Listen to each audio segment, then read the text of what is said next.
everyone, it's Jess here at Screen Hub. With Season 5 of Stranger Things just around the corner, let's dive straight into the Upside Down and a recap of Season 2. It's 1984, a year on from the Demogorgon terrorizing Hawkins, Indiana. Will, Mike, Dustin, and Lucas are introduced to Max Mayfield. Nobody calls me Maxine. It's Max. Whose Dig Dug high scores immediately shake up the group's dynamics. Unfortunately, with Max comes her hot-headed stepbrother, Billy Hargrove. Say it. Say it! Nancy and Steve struggle to cope with Barb's death. Meanwhile, Jim Hopper investigates strange rotten pumpkins across the town. He is also hiding Eleven, who is alive, missing Mike, and living with Hopper in a forest cabin. Oh, Jesus.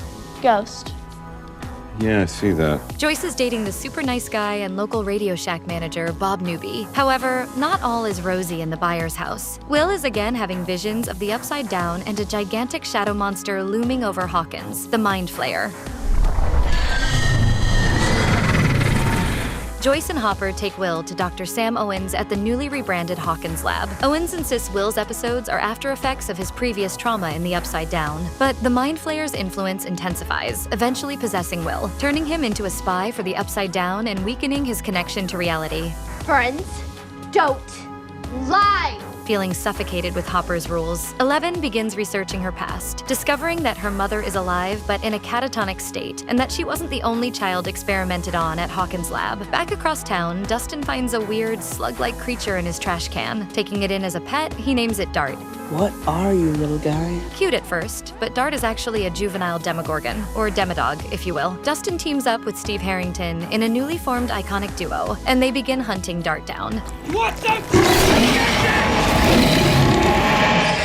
Jim Hopper's continued investigations into the rotting pumpkins lead him to discover underground tunnels filled with infected vines from the Upside Down. Meanwhile, Bob Newby decodes Will's bizarre drawings and realizes they form a large map of the tunnels beneath Hawkins, the same tunnels that Hopper is now trapped inside. Accompanied by agents from the lab, Joyce and Bob are able to save Hopper. However, when the vines are burned, Will's link to the Mind Flayer and his possession becomes painfully apparent. Back with Eleven, who has traveled to Chicago, she meets Callie, better known as Number 8. But when Eleven realizes Callie is hunting down ex-lab workers and abusing her abilities, she heads home, determined to end the threat from the Upside Down once and for all. In Hawkins, all hell is breaking loose as Demodogs attack the lab, shutting off power and killing almost everyone. Bob manages to restore the power, opening the doors so the others can escape. But tragically, Bob loses his life in the process. The town feels lost. But just when things seem hopeless, Eleven returns and is reunited with her friends. Now the real fight begins. Joyce, Jonathan, and Nancy attempt to burn the Mind Flayer out of Will, while Steve, Mike, Dustin, Max, and Lucas go underground to fight off the Demodogs. Hopper and Eleven head to the lab in an attempt to close the gate to the Upside Down. Eleven channels everything she has, and after a brutal fight, the Mind Flayer retreats.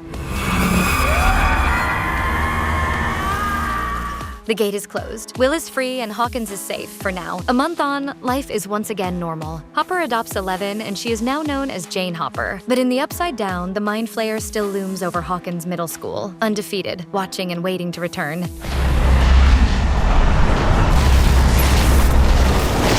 So that was Season 2 of Stranger Things. What was your favorite moment? Let me know in the comments. Thank you for watching. Don't forget to like, subscribe, and check out the next chapter because the Upside Down is calling.